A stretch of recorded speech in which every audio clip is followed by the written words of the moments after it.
నమస్తే, welcome to hit TV debate.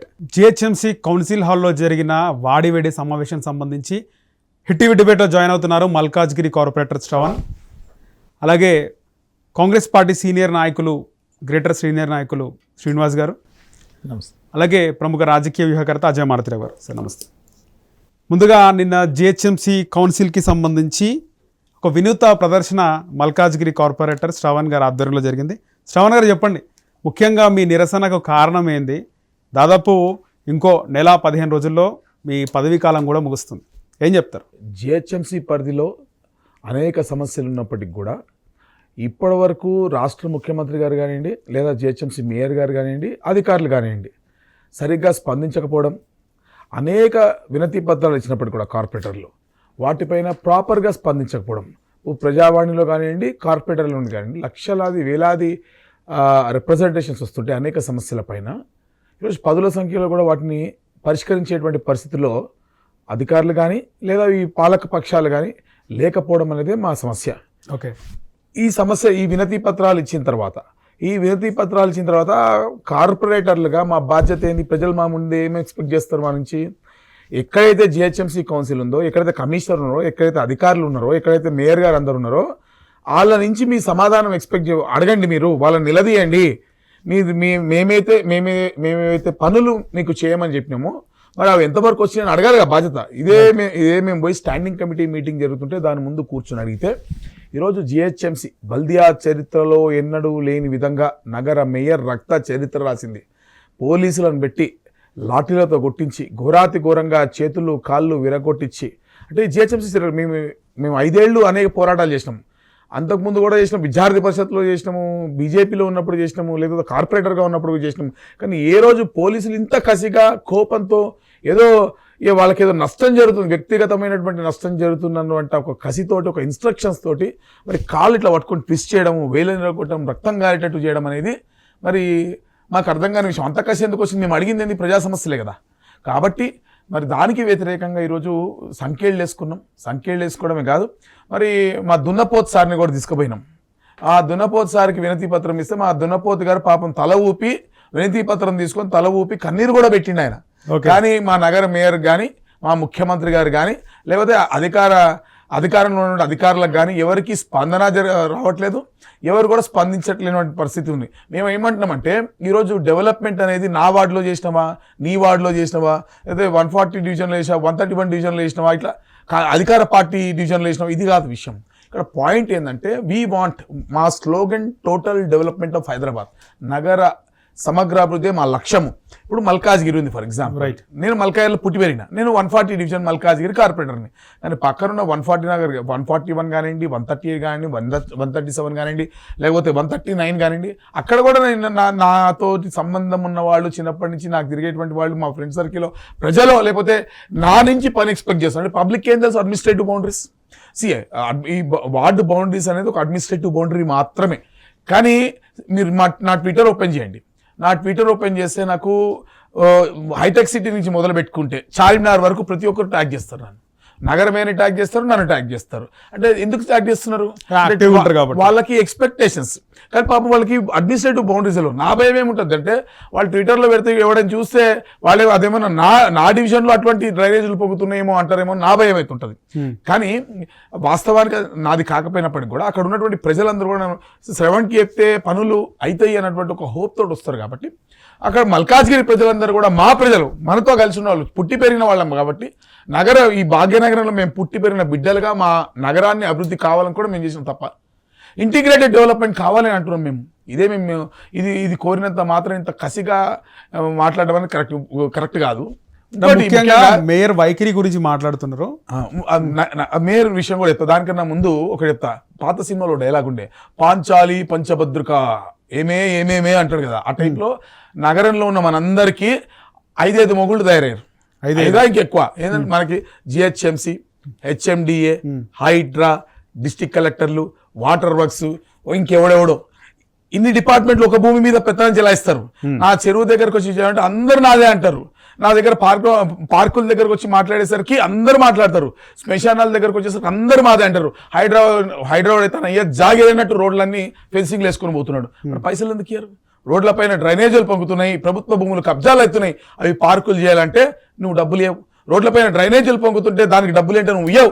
చెరుకులు మురికి కుపాలుగా మారుతున్నాయి, దోమలు పెరుగుతున్నాయి, దోమలతో డెంగ్యూలు వచ్చి జనాలు చచ్చిపోతా ఉన్నారు, దానికి డబ్బులు ఇవ్వాలి నాయన అంటే నువ్వు ఇవ్వవు. ఇరిగేషన్ వాడు అంటావు, రెవెన్యూ అంటావు, హెచ్ఎండి అంటావు, హైదరాబాద్ అంటావు.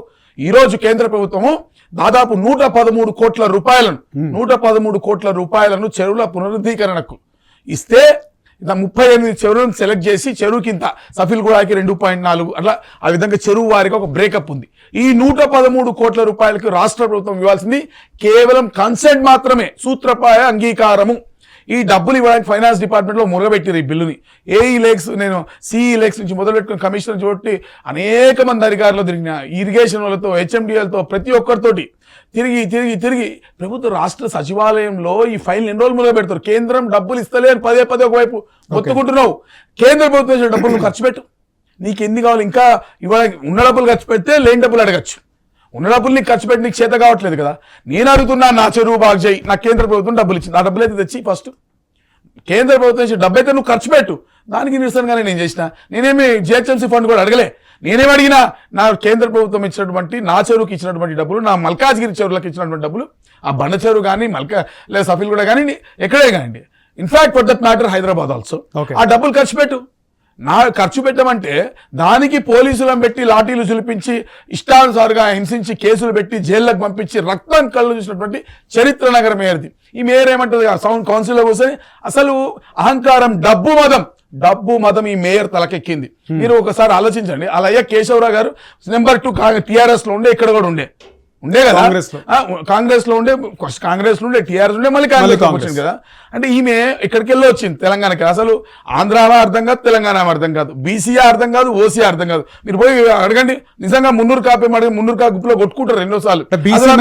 బీసీ కాదు, బీసీ మేయర్ ని విధంగా అవమానిస్తారా అని కూడా మాట్లాడుతున్నారు. బీసీ కాదు, నిన్న ఒక దళిత మహిళా కార్పొరేటర్ ని ర్యాగింగ్ చేసింది నిండు సభలో. మెట్టిగూడ కార్పొరేటర్ సునీతని మరి నిండు సభలో ఒక ర్యాగింగ్ చేసింది, ఏడ్చింది ఆ కార్పొరేటర్. మరి దానికి ఏం సమాధానం చెప్పాలా మేయర్? ప్రతి పక్కన ఏ కార్పొరేటర్ మాట్లాడినా రన్నింగ్ కామెంటరీ చేద్దంటది. నాకు అర్థం కాదు. సభలో కూర్చుంటే ఒక శానిటేషన్ పైన చర్చ జరుగుతుంది. ఈ శానిటేషన్ పైన ఇటీవల ముఖ్యమంత్రి గారికి, కమిషనర్ గారికి పెద్ద గొడవైంది, దానికి ట్రాన్స్ఫర్ కారణమవుతోందని చర్చ కూడా మార్కెట్ లో ఉంది. అదే శానిటేషన్ పైన మాట్లాడుతున్నప్పుడు 100 సార్లు అరిగిపోయిన టేప్ రికార్డర్లుగా సేమ్ సబ్జెక్ట్ తీసుకుంటున్నారు. ఓకే, మరి శానిటేషన్ కమిటీ సభ్యుడిని నేను, sanitation committee, high level committee, mayor వేసిన కమిటీ, సభ అప్రూవ్ చేసిన కమిటీ సభ్యుడు నేను చెయ్యి 50 సార్లు లేపిన, మాకు అవకాశం ఇలే. మరి పోయి మీడియా గ్యాలరీ కూడా కామెంట్ చేసినట్టు, అదే నీ కామెంట్స్ అవసరం లేదని, అదే మీడియా గ్యాలరీలో పోయాం. కింద ఉంటుంది మీడియా గ్యాలరీలో. అది కూడా ఎందుకు పోవాల్సి వచ్చిందంటే, వందే మాతర గీతాన్ని ఆలపించినప్పుడు ఎంఐఎం వాళ్ళ సభ్యులు నిలబడలే కాబట్టి ఆ వీడియో ఫుటేజ్ కోసం పోయి వాళ్ళ దగ్గర ఫుటేజ్ తీసుకుంటే నువ్వు అక్కడ ఎందుకు పోయినావు అని తిడతారు. నోటుకు వచ్చినట్టు మాట్లాడా, మేము పోవద్దా? అదే పాకిస్తానా? మీడియాతో అంటే మీడియా వాళ్ళతో సవాల్ మాట్లాడితే నీకు ఎందుకు అంత భయం? ఎందుకు చెమట పడుతుంది నగర మేయర్కి? ఎందుకు చెమట పడుతుంది? నేను అడుగుతున్నా. ఇంకో దౌర్భాగ్యమైన విషయం చెప్తా. ఇటువంటి మేయర్ ఎంత దౌర్భాగ్యం అని చెప్తానండి. వందే మాతర గీతంతో రేపు కౌన్సిల్ మొదలవ్వాలని చెప్పి 150 hours of Vande మాతరంలో 150 of Vande Mataram మేము ముందే చెప్పినాం. మా ఫ్లోర్ లీడర్ ద్వారా చెప్పించినాం. మేము ముందే సభకు సమాధానం ఇచ్చి ముందే తీసుకొచ్చినాం. నువ్వు దేశానికి రెస్పెక్ట్ ఇచ్చి ఫస్ట్ పాడాల్సింది వందే మాత్రం పాడాలి, నెక్స్ట్ అందశ్రీ గారి రాష్ట్ర గీతాన్ని పాడాలి, తర్వాత కండోలెన్సెస్ ఇవ్వాలి, తర్వాత ఇవ్వాలి. ఇది సీక్వెన్స్ ఉండాలి. నువ్వు ఫస్ట్ కండోలెన్సెస్ చెప్పేస్తావు, మీ ముఖ్యమంత్రి గురించి చెప్పేస్తావు, నీ సోదంతా చెప్పేస్తావు, మేము అది బీకినాం ఇది బీకినాం అన్ని చెప్పేస్తారు మీరు. చెప్పిన తర్వాత ఛాయ్ అవుతుంది, బిస్కెట్ అవుతుంది, టీలు అవుతాయి, టిఫిన్లు అయితే నువ్వు వచ్చేదే 11 గంటలకు. అన్ని అయిపోయిన తర్వాత చివరికి నువ్వు పాడట్లేదని మేము ముందుకు వచ్చి మేము భావిస్తుంటే కనీసం వందే మాత్రం పాడుతున్నప్పుడు ఆగకుండా మీరు వెళ్ళిపోయి మీరు క్లిప్పింగ్ చేయండి. వెళ్ళిపోతే చివరికి కొట్లాడితే చివరికి రఘునందన్ రావు గారు, తలసాని శ్రీనివాస్ గారు అందరూ మాట్లాడిన తర్వాత మళ్ళీ సభలో పాడించింది, లాస్ట్ కు పాడించారు. రైట్, మీరేమంటారు దీనిపైన? నేను అనుకున్నా శ్రవణన్న గారు చాలా హుందాగా మాట్లాడతారని అనుకున్నాను.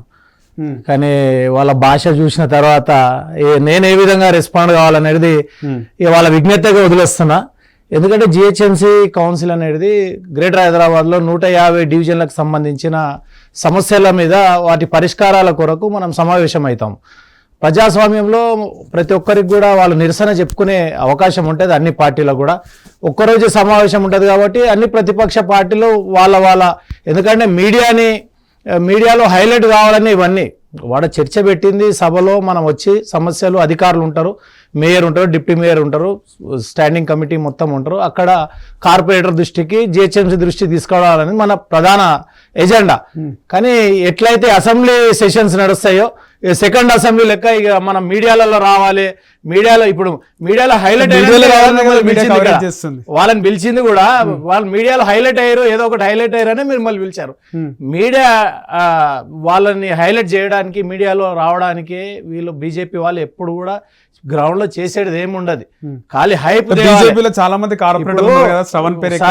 శ్రవణ్ అన్న అంటున్నాడు కేంద్రం నుంచి బడ్జెట్ వచ్చినాడు. వీళ్ళ హైదరాబాద్ చుట్టుపక్కల వీళ్ళ ఎంపీలే ఉన్నారు, ఒక కేంద్ర మంత్రి ఉన్నాడు. మరి వాళ్ళ ద్వారా ఇది వాళ్ళ జిహెచ్ఎంసీ కమిషనర్లను కానీ, జోనల్ కమిషనర్లను కానీ, కలెక్టర్లను కానీ మన కేంద్ర మంత్రి కిషన్ రెడ్డి గారు పిలిపించి ఇవన్నీ తీసుకోవచ్చు కదా. ఇవాళ దాకా హైదరాబాద్కి 10 రూపాయలు ఇవ్వని వ్యక్తి బీజేపీ నాయకుడు. ఇక్కడ రఘునందన్ రావు గారు ఉన్నారు, మల్కాజ్గిరి ఎంపీ. వాళ్ళు మాట్లాడేటప్పుడు బీజేపీ వాళ్ళు ఇదే అరవడమే, అంటే వినేవాళ్ళకి క్లారిటీ రాదు. సబ్జెక్ట్ ని డివైడ్ చేయడం వాళ్ళు మాట్లాడేటప్పుడు విత్ యువర్ పర్మిషన్ ఒకటే చెప్తున్నా. మీరు కేంద్ర మంత్రి గారిని తిట్టండి, నన్ను తిట్టండి, బీజేపీని తిట్టండి, నేను దాన్ని ఏమంటలేదు. డబ్బులు ఇవ్వాలంటే కదా నేను అడుగుతున్నా. 113 కోట్ల రూపాయలు నా డబ్బులు ఇవ్వండి అని చెప్పి నేను అడుగుతున్నా. ఇప్పించే తప్పకుండా ఇప్పియండి. రేపు మనకు ఎవరైనా సరే ఇవాళ మన ఎంపీలు నా డబ్బులే, కేంద్రంలో కేంద్ర మంత్రి గారు ఉన్నారు, 2 ఎంపీలు ఉన్నారు. మన అందరి బాధ్యత వాళ్ళ దగ్గరికి పోయి మాట్లాడి మరి ఎందుకు రావట్లేదు నిధులు. కేంద్ర మంత్రికి అది లేదా, కలెక్టర్ ని పిలిచి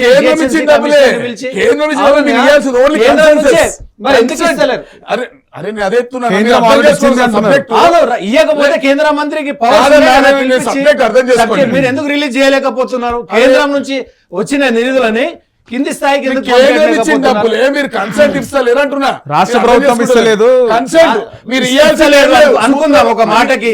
కేంద్ర మంత్రి గారికి ఆ పవర్ ఉంది కదా, పిలిపించి ముఖ్యమంత్రి గారితోనో లేకుంటే కలెక్టర్ తోనో లేకుంటే జిహెచ్ఎంసీ కమిషనర్ తోనో పిలిపించి మాట్లాడి ఈ నిధులని డ్రా చేయడానికి అవకాశం ఉంది. తప్పది, రాంగ్ అది, అట్లా లేని లేదు.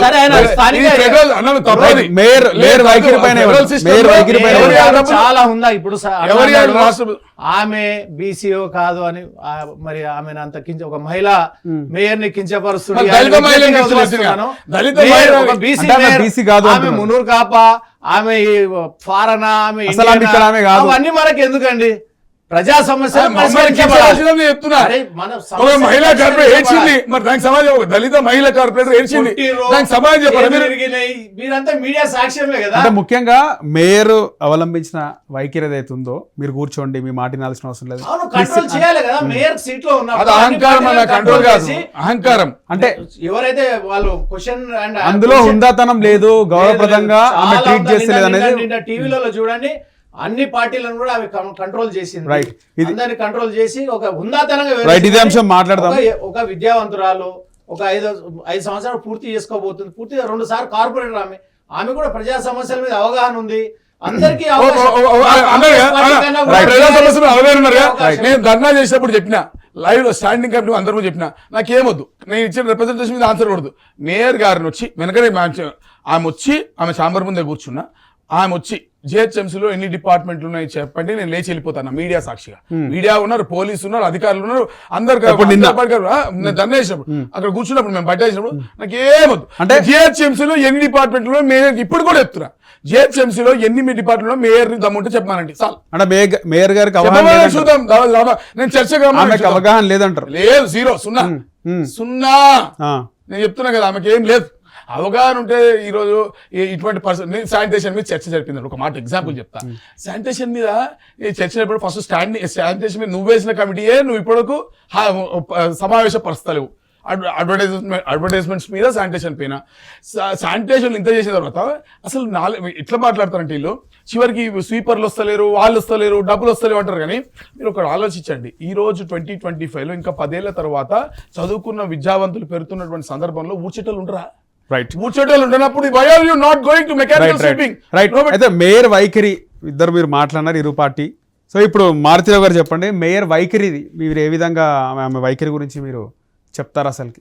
అన్ఫార్చునేట్ ఏంది అంటే ప్రభుత్వం ఏదైనా కూడా ప్రతిపక్ష పార్టీలుగా కానీ కౌన్సిల్కి వచ్చేసరికి ప్రతిపక్ష పార్టీకి సంబంధించినటువంటి కార్పొరేటర్లు ఎప్పుడైనా కూడా విమర్శ చేసినప్పుడు దాన్ని సద్విమర్శ కింద తీసుకోవాలి కానీ బుల్డో చేసేట ప్రయత్నం చేయడం డెఫినెట్లీ అండి. ఎవరికి హక్కులు ఉంటాయి, అందరు హక్కులు అనేటువంటి అందరికీ ఉంటుంది. ప్రతిపక్ష పార్టీ అయినా అధికార పార్టీ అయినా కూడా అందరికీ ఒకే రకమైనటువంటి హక్కులు ఉంటుంది.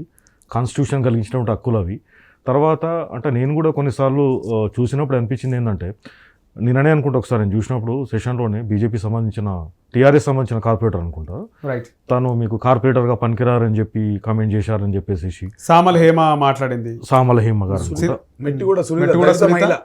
సో అలా మాట్లాడుతున్న సందర్భాలు ఏంటి అంటే, మేబీ కొన్నిసార్లు ఏముంటుందంటే, ఇప్పుడు బ్రదర్ శ్రవణ్ గారు చెప్పారనమాట ఆమెకి ఎన్ని డిపార్ట్మెంట్స్ ఉన్నాయని చెప్పేసి అని. అంటే ఇది నాకు అవగాహన లేదని. అంతకుముందు సోనియా గాంధీ గారు మొట్టమొదటిసారి అప్పుడు లోక్సభ ఎంపీగా అయినప్పుడు సో ఈమెకి అసలు మొత్తం ఎన్ని రాష్ట్రాలు ఉన్నాయో తెలుసా అసలు. తర్వాత ఒక్కోసారి ఏమొచ్చిందంటే అసలు కాంగ్రెస్లో ఉన్న సీనియర్ లీడర్ల పేరు చెప్తే చాలు అన్నట్టుగా అట్లా కొన్నిసార్లు ఒక విమర్శ చేసిన సందర్భం. జనరల్గా ఏమవుతుందంటే అండి, హైలీ ఎడ్యుకేటెడ్ తర్వాత అంటే వేరే విదేశాలు చదువుకొని వచ్చిన వాళ్ళకి లాంగ్వేజ్ ప్రాబ్లం ఒకటి ఉంటుంది నా అబ్జర్వేషన్ ఇప్పుడు. ఆ లాంగ్వేజ్ దానివల్ల ఏమైపోతుంది అంటే, ఈ కంట్రోల్ చేసేటువంటి దానిలో ఇప్పుడు ఈ కార్పొరేటర్లు లోకల్ సంబంధించిన వాళ్ళు కాబట్టి తెలుగులో అనర్గళంగా మాట్లాడతారు. పరుష పదజాలం వాడినా కూడా లేదా సరళమైన భాష వాడినా కూడా ఈ కొన్నిసార్లు ఏంటంటే మీకు బాగా ఇంగ్లీష్లో ఎక్కువగా ఫ్లూయెంట్ కాబట్టి ఆ సందర్భాల్లో బహుశా కొన్ని మాటలు దొరికిపడేటువంటి అవకాశం ఉంటుంది. ఏదేమైనా కూడా అది కరెక్ట్ పద్ధతి కాదు. తర్వాత శ్రవణ్ గారు చెప్పినట్టుగా ఇది మా సెంట్రల్ గవర్నమెంట్ స్కీము చెల్లకు సంబంధించినటువంటిది. సో ఇది మా స్కీమ్ని కన్సెంట్ ఇవ్వడానికి అంటే అది సెంట్రల్ గవర్నమెంట్ స్కీమ్ అయినా స్టేట్ గవర్నమెంట్ సంబంధించిన బడ్జెట్స్ అయినా కూడా ఖచ్చితంగా ప్రభుత్వాలకి అది డెఫినెట్గా కూడా వాటిని యూటిలైజ్ చేయడానికి కావాల్సినటువంటి కన్సెంట్ ఇవ్వాల్సినటువంటి బాధ్యత ప్రభుత్వం పైన ఉన్నది, which in case is municipality department. తర్వాత ఇది ఒక్కటే కాదండి, మన అంతమంది కూడా బీజేపీ పార్టీ వాళ్ళు కూడా నరేంద్ర మోదీ సంబంధించినటువంటి భారతదేశంలో స్టేట్లలో ఇంప్లిమెంట్ చేస్తున్న స్కీమ్స్ అన్నీ కూడా సెంట్రల్ స్కీమ్సే. పిఎంఏవై మాదే, రేషన్ కార్డు రేషన్ బియ్యంలో కూడా మా వాటా ఉన్నదని. అంటే ఏ స్కీమ్ ఇంప్లిమెంట్ చేసినా కూడా అంటే ఇది ఒక కైండ్ ఆఫ్ ఒక వార్ నడుస్తుందండి, division between state government central government అనేది కరెక్ట్ కాదండి. అంటే ఫెడరల్ సిస్టమ్ లోపల సెంట్రల్ గవర్నమెంట్ నుంచి ఎలాంటి బడ్జెట్ అలొకేషన్ చేసినా ఇంప్లిమెంట్ చేసే నోడల్ ఏజెన్సీ ఆ బాధ్యత ఖచ్చితంగా స్టేట్ గవర్నమెంట్కే ఉంటుంది. ఇందాక అన్నట్టు ఏంటి అంటే, కిషన్ రెడ్డి గారికి మేబీ ఇంటర్వ్యూని అయి మాట్లాడేది ఉంటుంది కానీ కిషన్ రెడ్డి గారికి పవర్స్ ఏమి ఉండదు, రిలీజ్ చేసేటువంటి పవర్ ఉండవు. బట్ అన్ఫార్చునేట్ ఏమైపోయింది అంటే, ఈ సిస్టమ్ లోపల ఈ 3 tier సిస్టమ్ ఏదైతే ఉన్నదో ఈ లోకల్ గవర్నమెంట్స్ డెఫినెట్గా కూడా రాను అండి చాలా కూడా వాటి యొక్క పవర్స్ని కట్టేలు చేయడం, తగ్గించడం, తర్వాత కేవలం ఒక ఉత్సాహ విగ్రహాలాగానే మేయర్లు అవ్వడం. మీరు ఒకసారి మన అమెరికన్ సిస్టమ్ తీసుకుంటే రూపస్ సిస్టమ్ ఉందంటే ఉన్నాయి కొన్ని సిటీస్ లోపల కొంత పవర్లెస్ మేయర్స్ ఉన్నారు. కానీ న్యూయార్క్ కానీ షికాగో కానీ ఇట్లాంటి దాంట్లో తీసుకుంటే కంప్లీట్ మేయర్ అంటే అక్కడ కమిషనర్ అనే ఊరు ఉండరు. Mayor is the sole authority who can just appoint or dismiss any officials అనమాట. బడ్జెట్ నుంచి మొదలు పెడితే complete monitoring and everything release అంటే they have their own authority and certain departments అన్నట్టు. సో అట్లా లోకల్ గవర్నెన్స్ యొక్క అర్థమే ఉంది. మీరు జిహెచ్ఎంసీ కానీ ఇంకా వేరే మున్సిపాలిటీస్ కానీ తీసుకుంటే ది ఎలక్టెడ్ కార్పొరేటర్స్కి వాళ్ళ లోకల్లో ఉన్నటువంటి సమస్యల పట్ల మిత్రుడు ఇందాక చెప్పాడు, డ్రైనేజ్ విషయం కానీ వేరే విషయాలలో కూడా సివిక్ కమ్యూనిటీస్ దానిలో కూడా వాళ్ళు ఆ చిన్న విషయాలకి కూడా వాళ్ళు జోనల్ కమిషనర్ దగ్గరికి కమిషనర్ స్థాయిలోకి వెళ్ళి వాళ్ళు ఒక పోరాటం చేసిన పరిస్థితి రావడం డెఫినెట్గా నిన్న జరిగినటువంటి ఈ చర్య కూడా అది కరెక్ట్ పద్ధతి కాదు అది. సో డెఫినెట్లీ కూడా అంటే ఇరు పక్షాలండి, అంటే కార్పొరేటర్స్ కూడా సంయమనం పాటించారు, అట్ ద సేమ్ టైం ఖచ్చితంగా మేయర్ గారు కూడా సమయం పాటించాలి. అంటే ఇరువురులో ఎవరిది తప్పంటే ఏం చెప్తారు? తప్పంటే ఇప్పుడు వైరుధ్యం మన దగ్గర వందే మాతరం కమాండ్ చేయడం రైటే అంటారు, లాంగ్వేజ్ ప్రాబ్లం అంటారు, అంతేనా? అంటే నా అబ్జర్వేషన్ అనేది I'm not taking anybody, command చేయట్లే కానీ ఆమె లాంగ్వేజ్ ఆ విధంగా ఉందంటారు. కొన్నిసార్లు అవుతుంది, అంటే కొన్నిసార్లు ఎట్లా అవుతానంటే మనం పార్లమెంట్లో కూడా చూస్తూ ఉంటాం కదా, ఇప్పుడు హైలీ ఫ్లూయెంట్ ఇంగ్లీష్ మాట్లాడి మీకు బయట విదేశాల్లో చదువుకొని వచ్చిన వాళ్ళకి సరే వాళ్ళకు ఉన్నటువంటి అంటే వంశపారపర్యంగా వచ్చినటువంటి అవకాశాల్లో ఎంపీలు కావడం కానీ, బట్ హైలీ ఎడ్యుకేటెడ్ అనే ఆస్పెక్ట్ లోపల ఎంపీలు అయినప్పుడు కొన్నిసార్లు హిందీలో మాట్లాడే భాషలో కొన్ని పదాలు దొరలడం అనేటువంటిది ఉంటుంది. ఇంటెన్షనల్ కాదా లేదా అనేది నేను ఎందుకంటే నేను మేయర్ గారు పరకాయ ప్రవేశం చేసి నేను వెళ్ళి చెప్పగలను. So if it is intentional డెఫినెట్లీగా కూడా తను అలా ప్రవర్తించను. రైట్. హిట్ టీవీ యాప్, ఇందులో short news, live news, entertainment shows, movies, digital magazines తో పాటు మీ జిల్లా వార్తలను కూడా ఫ్రీగా చూడొచ్చు.